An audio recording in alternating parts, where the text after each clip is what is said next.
ہمارے YouTube channel کو subscribe کریں اور بیل آئیکن کو پریس کریں تاکہ ہمارا رابطہ بحال رہے۔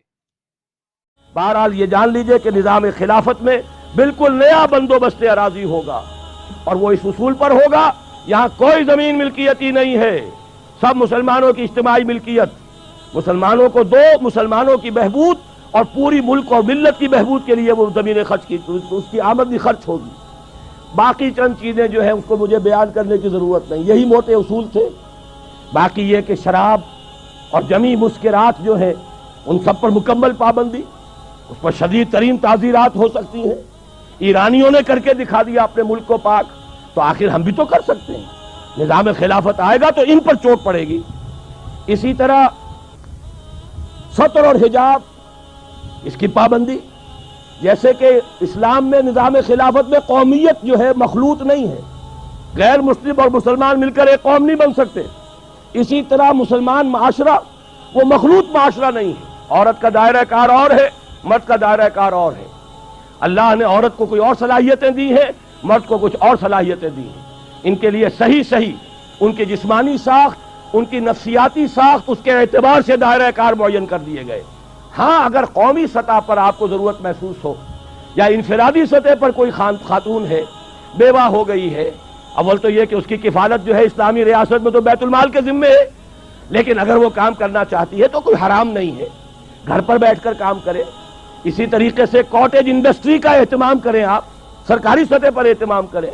اس کے علاوہ آگے بڑھ کر انڈسٹریل یونٹس بنائیے جہاں عورتیں کام کریں، عورتیں سپروائز کریں، اور ان کے ورکنگ آورز کم رکھے جائیں تاکہ وہ اپنے جو گھریلو ذمہ داریاں ان سے بھی عہدہ برا ہو سکے۔ ویئر دیر از اے ول دیر از اے وے۔ آپ اگر اسکول بنا سکتے ہیں لڑکیوں کے علیحدہ، کالج بنا سکتے ہیں، یونیورسٹیاں کیوں نہیں بنا سکتے؟ یہ کیا ضروری ہے کہ مردوں کے ہسپتال میں عورتیں نرسیں ہوں؟ کیا مرد نرسنگ نہیں کر سکتے؟ کیا فوجوں میں جو آخری یونٹس ہوتے ہیں، جو فرنٹ پر جاتے ہیں یونٹس، ان میں کوئی عورت نرس ہوتی ہے؟ جہاں کسی کا ہاتھ اڑ گیا، کسی کی ٹانگ اڑ گئی، کسی کے پیٹ کے اندر جو ہے جا کر کوئی ٹکڑا لگا ہے کسی بم کا اور آنتیں باہر آئی ہوئی ہیں، وہاں تو کوئی عورت نرس نہیں ہوتی، میل نرسز ہیں۔ اسی طرح یہ کیا ضروری ہے کہ پی آئی اے کے اندر ایئر ہاسٹسز ہوں؟ کیا ضروری ہے؟ میں آج ہی سفر کر کے آیا ہوں، آج میں دیکھ رہا تھا کوئی خاص بات تھی یا تو کوئی ایئر ہاسٹسز کی ہڑتال تھی، کیا بات تھی؟ کوئی ایئر ہاسٹس موجود نہیں تھی۔ آخر وہ مرد کام کر رہے تھے، اسٹوورڈز، ہمارے سامنے ٹرے رکھنی تھی کھانے کی، انہوں نے رکھ دی۔ تو کیا ضروری ہے کہ عورت وہاں پر کام کرے؟ آپ عورت کو کام دیجئے، ساری پرائمری ایجوکیشن عورتوں کو دے دیجئے، پرائمری لیول پر کسی مرد کو ٹیچر نہ رکھیے، ان کی صلاحیتوں سے بہترین فائدہ اٹھا سکتے ہیں، اس لیے کہ ایک میٹرنل انسٹنکٹ ہے ان کے اندر۔ اللہ نے صنف نازک کے اندر مامتا رکھی ہے، شفقت رکھی ہے، چھوٹے بچوں کو اس مامتا اور شفقت کی ضرورت ہے، وہاں اس کو صحیح استعمال کیجئے۔ تو جہاں بھی آپ کا کام، اصل میں بات وہی ہے جو میں یہ چند تیزی کے ساتھ اشارے کر رہا ہوں، where there's a will there's a way۔ ارادہ ہو جائے کہ ہمیں چلنا ہے شریعت پر، ہمیں پیروی کرنی ہے محمد کی صلی اللہ علیہ وسلم، میرا دعویٰ ہے۔ بلکہ شاید آپ نے پڑھا ہو، پروفیسر وارث میر صاحب، حال ہی میں ان کی برسی منائی گئی ہے، ان کا ایک مضمون بھی چھپا ہے، مجھ پر انہوں نے کوئی فکرے چست کی ہے اس میں کہ ڈاکٹر اسرار میں صلاحیتیں بڑی ہیں، فلاں ہے فلاں ہے فلاں، لیکن یہ ایسی باتیں اندر لگے ہوئے ہیں جو بہت جلد جو ہے کباڑ خانے کی زینت بن جائیں گی۔ حالانکہ وہی پروفیسر وارث میر ہے، میں ان کے گھر پر جا کر حاضر ہوا، انہوں نے ایک مرتبہ ایسی باتیں پہلے بھی کہی تھی، میں نے کہا میں آپ سے یہ بات کرنے آیا ہوں، مجھے بتائیے کون سا مسئلہ ہے جس کا حل میں آپ کو نہیں بتا سکتا کتاب و سنت کے دائرے کے اندر؟ کوئی مسئلہ بیان کیجئے۔ مسکرا کر کھسیانے ہو کر رہ گئے تھے۔ میرے چھوٹے بھائی ڈاکٹر افسار میرے ساتھ تھے، دونوں چونکہ یونیورسٹی پروفیسرز ہیں، وہاں جا کر کچھ نہیں کہہ سکتے۔ مجھے بتائیے کون سا مسئلہ ہے، میں آپ کو آپ کے گھر آ کر کہہ رہا ہوں کہ مجھے بتائیے کون سا مسئلہ ہے جو شریعت کے دائرے کے اندر رہ کر حل نہیں ہوتا۔ اگر اس کا حل موجود ہے تو پھر ہمیں شریعت کی پابندی کرنی ہے۔ بہرحال یہ بات جان لیجئے، یہ نظام خلافت یہ ایک بہت ہمہ گیر تبدیلی ہے، سطحی تبدیلی وہ تو ضیاء الحق صاحب نے بھی بہت کر لی، اس کا کچھ حاصل نہیں ہوا، اس سے سوائے بدنامی کے اور کچھ حصے میں نہیں آیا۔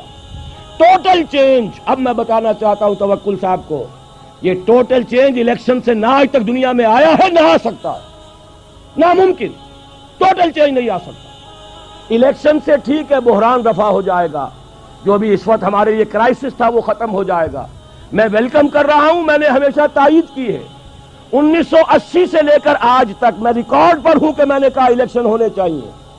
میں وہ واحد شخص ہوں شورا کے اندر کھڑے ہو کر میں نے کہا تھا ضیاء الحق صاحب کی شورا میں، اگر آپ نے یہاں پر سیاسی عمل کو روکے رکھا تو آپ دہشت گردی کے لیے جواز فراہم کر رہے ہیں. آپ اندازہ کیجئے کتنے خطرناک دن تھے. ہائی جیکنگ ہوئی تھی ہمارے جہاز کی، PIA کی، کابل لے جایا گیا تھا، ہمارے کئی آدمی قتل کر دیے گئے تھے. اس دور میں نے کہا تھا کہ یہ در حقیقت یہ اس کا جو ہے جواز آپ دے رہے ہیں اس لیے کہ آپ نے سیاسی عمل کو روک دیا ہے. الیکشن کروائیے، ورنہ یہ ہے کہ اس سے جو بھی برائیاں پیدا ہو رہی ہیں وہ آپ کے ذمہ آئیں گی. اور اس سے پہلے، یہ تو 82 کی بات عرض کر رہا ہوں، 80 میں پہلی ملاقات ہوئی تھی اور میں نے کہا تھا کہ اگر آپ نے اس پولیٹیکل پروسیس کو روکے رکھا تو پاکستان کے لیے میں اسے سوسائیڈل سمجھتا ہوں. یہ میرے الفاظ ریکارڈ پر ہیں. پھر 1982 کے دسمبر میں نے خط لکھا تھا جو جنگ میں بھی چھپ گیا تھا. میں سارے حوالے دے رہا ہوں، میں اس کا قائل ہوں الیکشن ہوتے رہنے چاہیے، لیکن یہ نظام الیکشن سے کبھی نہیں بدل سکتا. این خیال است و محال است و جنو. اچھے سے اچھے الیکشن کرا لیں، صاف سے صاف کرا لیں. آج کا لفظ شفاف آ رہا ہے، شفاف سے شفاف کرا لیں. بہرحال اندرون سندھ میں تو وہی وڈیرے آئیں گے. ایک چچا نہیں ہوگا بھتیجا آ جائے گا، ایک بھائی نہیں ہوگا دوسرا بھائی ہوگا، جتوئی ایک کی جگہ دوسرا ہو جائے گا. یہی ہوں گے اور کون ہوگا. اسی طریقے سے کیا آپ کے خیال میں بلوچستان کے جو سردار ہیں قبائل کے، ان کو کوئی ہرا کے آ سکتا؟ پختون بیلٹ ہے تھوڑی سی پٹھانوں کی، وہاں کچھ علماء کا بھی عمل دخل ہے، عوامی سطح ہے. باقی جو اصل بلوچ ہے، برہوی علاقہ ہے بلوچستان کا، وہاں تو ان کے وہ سردار ہی آئیں گے. پنجاب کا آدھا جو ہے سرائے کی، وہ بھی جاگیردار علاقہ ہے. کوئی گیلانی، کوئی مزاری، کوئی لغاری، یہی آئیں گے. اور کون آئیں گے؟ وٹو یاسین وٹو نہیں ہوں گے، منظور وٹو ہوں گے. کوئی ایک کھرل نہیں ہوگا، دوسرا کھرل ہوگا. تو وہ تو یہی ہوگا، اس لیے کہ وہ تو نظام. اب جب یہ لوگ آ جائیں گے جو زرعی ٹیکس نہیں لگنے دیتے، وہ اپنی جاگیروں پر اور زمینداریوں پہ کوئی آنچ آنے دیں گے؟ تو ناممکن ہے، محال ہے. اس کے باوجود میں نے کہا ہے اگر یہ مذہبی جماعتیں تمام جمع ہو جائیں ہم سپورٹ کریں گے. بہرحال کوئی رائے، کوئی وہاں پر بات کرنے والا اسلام کے حق میں ہو، شاید کو فائدہ ہو جائے، لیکن بشرطے کہ یہ سب ایک ہو جائے. جو میرے نزدیک معجزہ ہوگا، یہ الفاظ میں نے استعمال کیے پچھلے جمعے میں، معجزہ ہوگا اگر ہو گیا. لیکن جیسے قیام پاکستان معجزہ تھا، میں نے ان مضامین میں لکھا تھا جو جنگ میں چھائے ہوئے تھے، اب کتابی شکل میں ہے استحکام پاکستان، کہ پاکستان کا قیام ایک معجزہ تھا. میرے نزدیک اسی طریقے سے ان مذہبی جماعتوں کا جمع ہو جانا معجزہ ہوگا. ہم جو ہے ان کی تائید کریں گے، اپنے پلیٹ فارم سے کریں گے، اپنے طور پر کریں گے.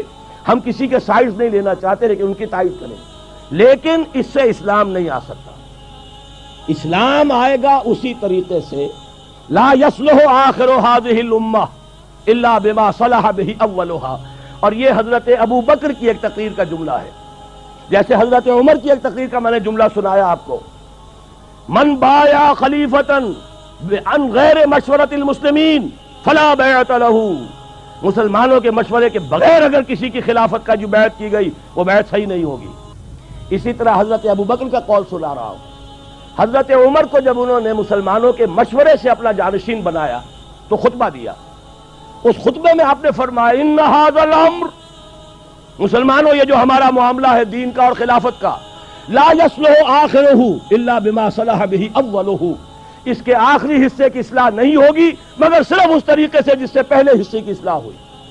اور اسی کو امام مالک نے نقل کیا، لا یصلح آخر هذه الامہ الا بما صلح به اولھا.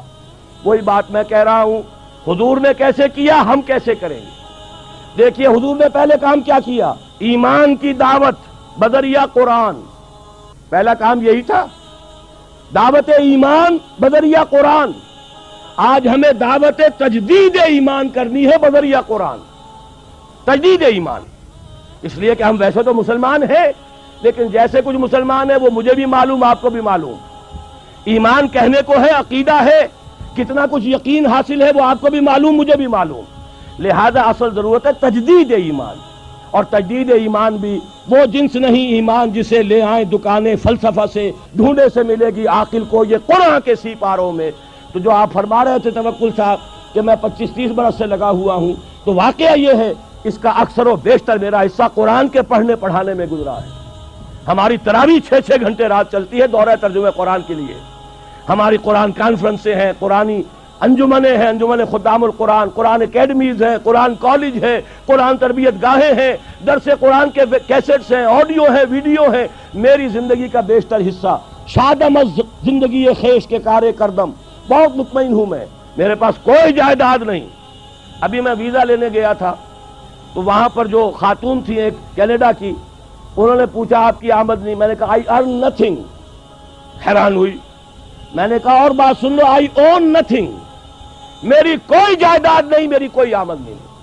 مرکزی انجمن خدام القرآن ہے، اس کے ایک کوارٹر میں رہتا ہوں، میری سہولتیں مجھے وہاں سے حاصل ہیں، 2 وقت کی روٹی یہ میرے بچے ہیں جو کنٹریبیوٹ کر دیتے ہیں، اس سے میں کھا رہا ہوں، اس لیے کہ میرا ایک مکان تھا وہ میں نے بیچ کر ان کے لیے چھوٹے چھوٹے 3 کمرے کے 4 کوارٹر بنا دیے ہیں، اور وہ ان کے نام کر دیے، میرے نام پر، میری بیوی کے نام پر 1 پیسے کی جائیداد نہیں، کسی کمپنی کا کوئی 1 پیسے کا حصہ نہیں، کہیں میرے پاس کوئی بانڈز نہیں، اللہ بچائے رکھے اس لعنت سے، اور نہ کہیں کوئی میرے ہاں اس طرح کی اور کوئی شے موجود ہے۔ تو یہ اچھی طریقے سے جان لیجئے، میں نے زندگی لگائی ہے اسی کام کے لیے لگائی ہے، مجھے کوئی احساس محرومی نہیں ہے، روٹی مجھے ملتی رہی ہے، آج تک فاقہ نہیں آیا ہے، رزق اللہ نے اپنے ذمہ رکھا ہوا ہے، لیکن میری توانائی لگی ہے میکسیمم قرآن پڑھنے اور پڑھانے میں۔ خیرکم من تعلم القرآن وعلمہ، اور یہ کس لیے کیا؟ جب انجمن خدام القرآن لاہور کی قائم کی تھی، اس کے دیباچے میں لکھ دیا تھا کہ میں صرف انجمن بنانے کا قائل نہیں ہوں، میرے پیش نظر اقامت دین کی فرضیت ہے، میں ایک جماعت قائم کرنا چاہتا ہوں۔ یہ پہلا قدم ہے مرکزی انجمن خدام القرآن کا، اور یہ 1972 کی بات ہے، آج سے 21 برس قبل کی جو میں آپ کو بتا رہا ہوں۔ بہرحال پہلا کام وہی ہے جو حضور نے کیا، فرق یہ ہے وہ کافر تھے، انہیں قرآن کے ذریعے سے ایمان کی طرف دعوت دی گئی، ہم مسلمان ہیں، ہمیں قرآن کے ذریعے سے تجدید ایمان کی دعوت دینی ہے، مرحلہ ایک ہی ہے، اس میں کوئی فرق نہیں۔ نمبر 2، وہ جو حدیث میں سنا چکا ہوں، آمرکم بخمس بالجماعت والسمع والطاعت والہجرت والجہاد فی سبیل اللہ۔ اب جو لوگ واقعتاً شعوری ایمان اختیار کریں، شعوری طور پر فیصلہ کریں کہ مسلمان جینا ہے، مسلمان مرنا ہے، ان صلاتی و نسکی و محیایا و مماتی للہ رب العالمین، یہ طے کریں نا پہلے، صرف جلسوں سے تو نہیں ہوگا، یہ تو ہوگا تو پھر کچھ کرنے سے ہوگا، اور کرنے کے لیے میدان میں وہ آئے جو پہلے اپنی ذات پر اپنے گھر میں دین نافذ کر چکا ہو۔ اگر یہ نہیں ہے تو جھوٹا ہے، فریبی ہے، اسلام کا نام لیتا ہے، تو اپنی ذات پر اپنے گھر میں اسلام قائم کرو اور پھر جڑ جاؤ، ایک مل جل کر ایک جمعیت بنو، ایک طاقت بنو، ایک قوت بنو، جماعت بنو، حزب اللہ بنو۔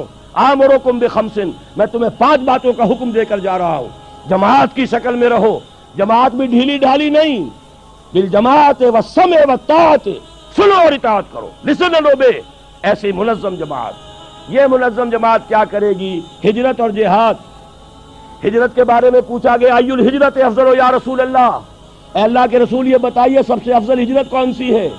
فرمایا ان تہجر ما کرہ ربک، ہر اس چیز کو چھوڑ دو جو تمہارے رب کو پسند نہیں ہے۔ یہی وجہ ہے میں نے جب جماعت تنظیم اسلامی کے نام سے قائم کی ہے، اس تنظیم اسلامی کی جماعت میں جو عہد نامہ ہے اس میں شمولیت کا، اس کی پہلی شق یہی ہے، انی اعاہد اللہ، میں اللہ سے ایک عہد کرتا ہوں، ان اہجر کل ما یکرہہ، ہر اس چیز کو چھوڑ دوں گا جو اسے ناپسند ہو۔ یہیں سے شروع ہوگی ہجرت، اسی کو کہا ہے یہ سب سے اونچی ہجرت ہے، افضل ہجرت ہے۔ اور اس کے بعد جہاد ہے، تن من دھن لگاؤ اللہ کے دین کے لیے، اللہ کے دین کی سربلندی کے لیے، اور اس کے 3 مرحلے آئے ہیں ہماری ایک حدیث کے اندر۔ تم میں سے جو کوئی بدی کو دیکھے، حدیث بہت عام ہے، سب کو یاد ہوگی، اس کا فرض ہے طاقت سے روکے، اور اگر اس کی ہمت نہیں ہے زبان سے روکے، اس کی بھی ہمت نہیں ہے تو دل سے نفرت ضرور رکھے، اور یہ ایمان کا کمزور ترین درجہ ہے۔ ظاہر بات ہے اس جماعت میں، تنظیم اسلامی میں، اس حزب اللہ میں، اس خلافت کو قائم کرنے والی آرگنائزیشن میں وہی لوگ آئیں گے جنہیں بدی سے نفرت ہے اور نیکی چاہتے ہیں کہ قائم ہو جائے۔ وہ معاونین کی تحریک ہم نے رکھی ہے، تحریک خلافت کے معاونین۔ تنظیم میں آنے کے لیے بیعت ہے، بیعت سمع و طاعت فی المعروف، شریعت کے دائرے کے اندر جو حکم دو گے مانیں گے، وہ حکم کوئی بھی ہو، ہماری طبیعت کے مطابق ہو یا ہماری منشا کے خلاف ہو، شریعت کے خلاف نہ ہو تو مانیں گے۔ یہ ہماری بیعت ہے تنظیم اسلامی میں شمولیت کی۔